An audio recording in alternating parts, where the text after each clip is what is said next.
She accidentally called me while chatting with her ex. I heard her say, "I miss you. He's just keeping my bed warm until you come back." 20 minutes later, she texted me, "Dinner tonight." I replied, "I already ate with someone who actually wants me in her bed." Since then, she's been banging on my door since midnight. I'm a 32-year-old male working as a physical therapist. I've been seeing Claire, a 28-year-old female, for about 8 months. We've been exclusive since the 3rd month, spending most weekends together, and I thought things were getting serious. Claire has always been protective of her phone, which I thought was normal. Everyone has their privacy boundaries. She mentioned her ex, Derek, a few times early in our relationship, saying he moved to Denver for work about a year ago. She spoke about him like it was completely over, and even said she felt relieved when he left because their relationship was toxic. Yesterday, I was at home doing laundry when my phone rang around 3 p.m. Claire's name appeared on my screen. But when I answered, I heard only muffled sounds in the background. I was about to hang up when I realized she was talking to someone and didn't realize she had called me. I listened to what sounded like a quiet park or outdoor area when I clearly heard Claire's voice. "Derek, oh my God, it's so good to see you. I missed you so much." My stomach dropped. Derek was supposed to be in Denver. A male voice replied, "I missed you too, babe. You look incredible. I can't believe you're actually here. How long are you staying?" "Just the weekend. I had to fly in for work and thought I'd surprise you." "This is the best surprise ever.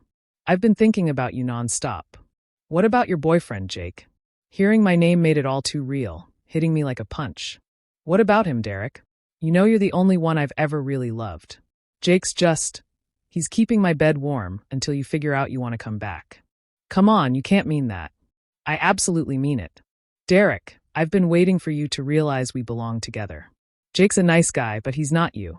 He's just there so I'm not alone while you get your head straight." "Does he know that?" Claire laughed. "Of course not. He thinks we're building this great relationship. It's actually kind of sweet how much he cares. And you don't feel bad about that?" "A little. But Derek, we've been together since college. Jake's been around for 8 months. There's no comparison. So, what happens now? Now you tell me you want to try again, and I stop wasting time pretending Jake matters." "I do want to try again. That's why I'm here. Then it's settled. I'll deal with Jake tomorrow, and we can start over." "How are you going to handle that?" "I don't know yet. Maybe I'll just ghost him for a few days, and he'll get the hint or come up with some excuse about needing space." The casual cruelty in her voice was unbelievable. 8 months of my life thinking we were building something real, and she's planning to ghost me for her ex who flew in for the weekend. When the call ended, I stood in my living room holding my phone, trying to process what I just heard. She had been using me as a temporary solution this entire time, waiting for Derek to come back. 20 minutes later, my phone buzzed with a text from Claire. "Hey babe, dinner tonight? I'm craving that Thai place we went to last week." The audacity was astounding. She just finished telling Derek she was going to dump me tomorrow, and now she wanted dinner like nothing happened. I stared at the message for a full minute, then typed back, "Already with someone who actually wants me in her bed." I sent it and immediately blocked her number. Then I called my friend Jess. We've been close for about 2 years, always having an underlying chemistry, but never acting on it because I was with Claire. Jess works at the hospital next to my clinic, and we often grab coffee together. "Hey Ryan, what's up?" "Jess, are you free for dinner tonight?" And I mean as an actual date, not just friends hanging out. That's oddly specific.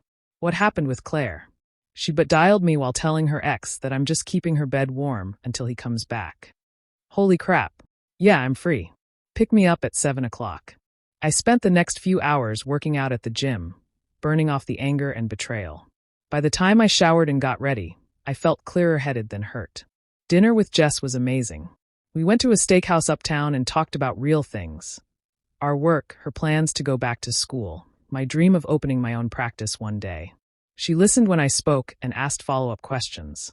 We laughed about inside jokes, and she shared stories I hadn't heard before. "This is really nice," she said over dessert. "We should have done this ages ago." I was dating someone. I know. What was that like? The butt dial thing? Horrible in the moment, but honestly, it saved me from wasting more time on someone who never saw me as permanent. That's a good way to look at it. Her loss. Definitely her loss. We returned to my place around 10 p.m. Jess had been there before for group hangouts, but this felt entirely different. We were watching a movie when she moved closer on the couch. "I've wanted to do this for months," she said and kissed me. "Why didn't you?" "Because you were with someone, and I respect that. But you're not with someone anymore." She stayed the night, not just for physical reasons, but because we genuinely enjoyed each other's company. We talked until almost 1 a.m. about everything from work to childhood stories. When she fell asleep next to me, it felt more natural than anything with Claire ever had. Around midnight, my doorbell started ringing, followed by pounding on the door. I checked the peephole and saw Claire standing there, looking frantic. She probably realized I had blocked her. The pounding grew louder and more desperate. Jess woke up. "What's all that noise?" My ex apparently found out I'm not waiting around for her to dump me. Should we answer it? Absolutely not. The pounding continued for about 15 minutes, then stopped. I looked through the peephole and saw Claire walking back to her car, checking her phone. This morning, I found a handwritten note tucked into my door handle. "Ryan, I know you're upset, but this is insane. We need to talk about what you think you heard. You're throwing away everything we built over a misunderstanding. Call me." I tossed the note in the trash and made coffee for Jess, who was already getting ready for her shift. "You okay?" she asked. "Better than I've been in months, actually." "Good, because I'd really like to do this again." "The dinner or the sleepover?" "Both. Definitely both." Claire's car was gone when I left for work, but I had a feeling this wasn't over. She probably expected me to be devastated and begging for explanations, not moving on immediately with someone better. Too bad. Placeholder boyfriends have expiration dates, and mine just ran out. Update 1, 72 hours later. The last 3 days have been enlightening. Thanks for all the comments and support. It's good to see most people believe that accidentally confessing to using someone deserves immediate consequences. Claire's reaction to being cut off has been predictably dramatic. She spent Monday trying to reach me through every avenue possible. First, she showed up at my clinic during lunch. She told the receptionist she needed to speak with me urgently about a family matter. The receptionist called back to my office. "Ryan, there's someone here asking for you. Says it's about family." I walked to the waiting area and saw Claire standing there, looking like she hadn't slept much. "Ryan, thank God. We need to talk immediately." "No, we don't. You need to leave. This is ridiculous. You're acting like a child over a phone call you misunderstood." "Misunderstood? You told Derek I was keeping your bed warm, and you were planning to ghost me. You don't understand the context." Several patients in the waiting room were staring at us now. "Claire, this is my workplace. You can't be here causing scenes. Then come outside and talk to me like an adult. There's nothing to talk about. You made your choice when you decided to meet up with Derek. It wasn't like that. It was exactly like that. You told him you'd been waiting for him to come back, and I was just there so you wouldn't be alone." She looked around and realized we had an audience. "Fine, but this conversation isn't over." I walked back to my office, and she eventually left. My supervisor came by later. "Everything all right?" That seemed pretty heated. "Ex-girlfriend drama. It's handled." "Okay, just keep personal stuff from disrupting patient care." Monday evening, Claire tried a different approach. She had her friend Amy come to my apartment building. Amy buzzed my intercom around 8 p.m. "Ryan, it's Amy, Claire's friend. Can I come up? I just want to talk." "No thanks, Amy. Just 5 minutes." Claire is devastated, and I think there's been a huge misunderstanding. There's no misunderstanding. Claire can explain the whole situation to Derek. "Derek? What does Derek have to do with anything?" I hung up the intercom, and Amy eventually left. Tuesday brought another attempt. Claire's sister, Megan, called me.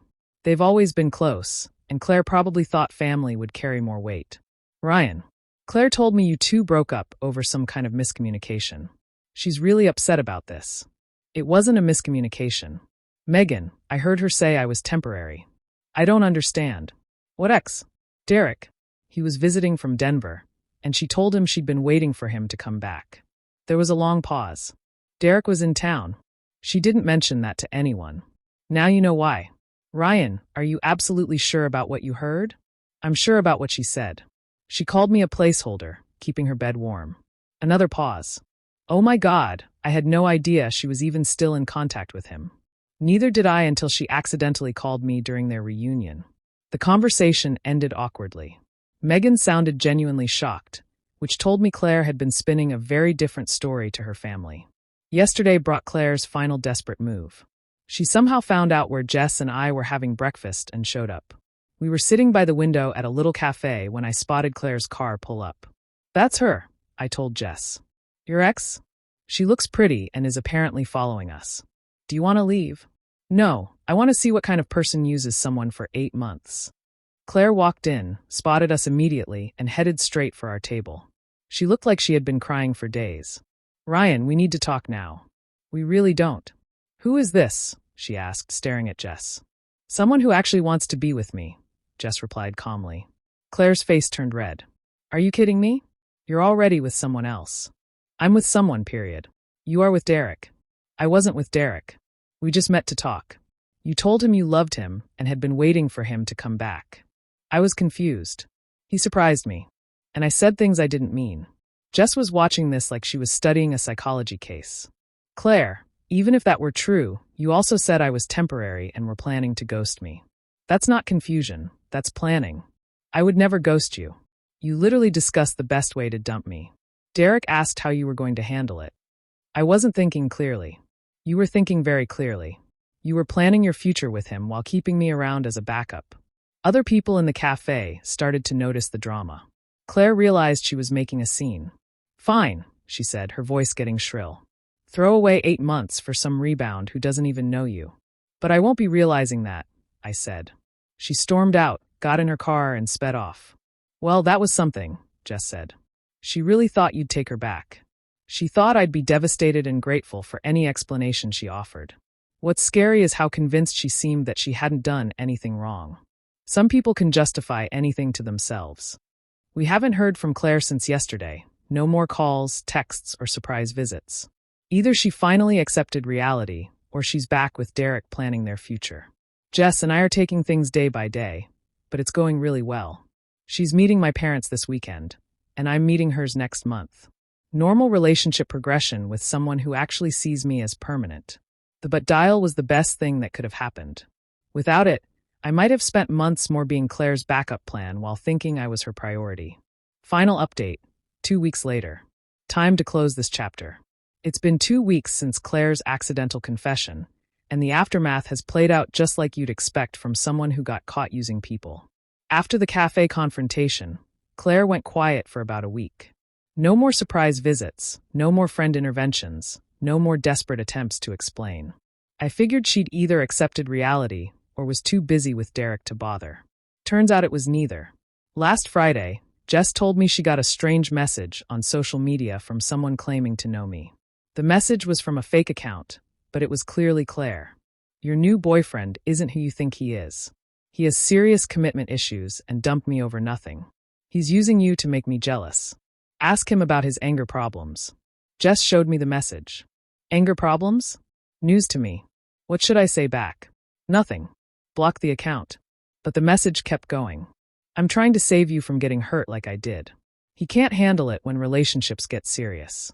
Ask him why he was so threatened by me having coffee with a friend. That crossed a line. Jess started typing back. Actually, I know about the but dial call. You told Derek that Ryan was keeping your bed warm until Derek came back. You called him temporary and planned to dump him. Don't message me again. She immediately blocked the account. Sorry, she said. I should have just ignored it. It's fine. At least now she knows you heard the actual conversation. Think she'll leave us alone now? Probably. She can't manipulate someone who has the facts. We haven't heard from Claire since then. No more fake social media accounts or mystery messages. Yesterday, I ran into her sister Megan at the grocery store. We'd always gotten along when Claire and I were together. Ryan. Hey, how are you doing? Good. Megan, you? I'm okay. I wanted to apologize for that phone call last week. After we talked, I confronted Claire about Derek. She eventually admitted he was in town and they met up. Said it was just for closure and that nothing happened. Did you believe her? Megan shook her head. The way she talked about it, how defensive she got, I don't think she was being completely honest about what happened between them. Probably not. I'm sorry, Ryan. You were always good to her and good to our family. I appreciate that. Are you happy with your new girlfriend? Claire mentioned you were seeing someone. Very happy. Jess is amazing. Good. You deserve someone who appreciates you. That conversation meant more than I expected. Getting validation from Claire's own family that I wasn't the problem felt like final closure. Jess and I are doing great. She met my parents last weekend, and they loved her immediately. My mom told me privately that Jess seems much more genuine than Claire ever did. My dad said she's the first girlfriend I brought home who seemed genuinely interested in our family instead of just being polite. We're planning a trip to visit Jess's family next month. Normal relationship milestones with someone who sees them as steps forward, not obstacles to navigate around her ex. The revenge wasn't elaborate or planned. It was just walking away from someone who didn't value me and letting her live with the consequences of her own words. Claire thought she could keep me as a backup plan while waiting for Derek to commit. Instead, her accidental honesty freed me to find someone infinitely better. She wanted to have it all but ended up with nothing but fake social media accounts to hide behind. The but dial was the universe giving me exactly the information I needed to stop wasting my time on someone who never saw me as permanent. Now I'm with someone who chose me intentionally, not someone who kept me around by default. That's the difference between being wanted and being convenient. Claire taught me that lesson perfectly.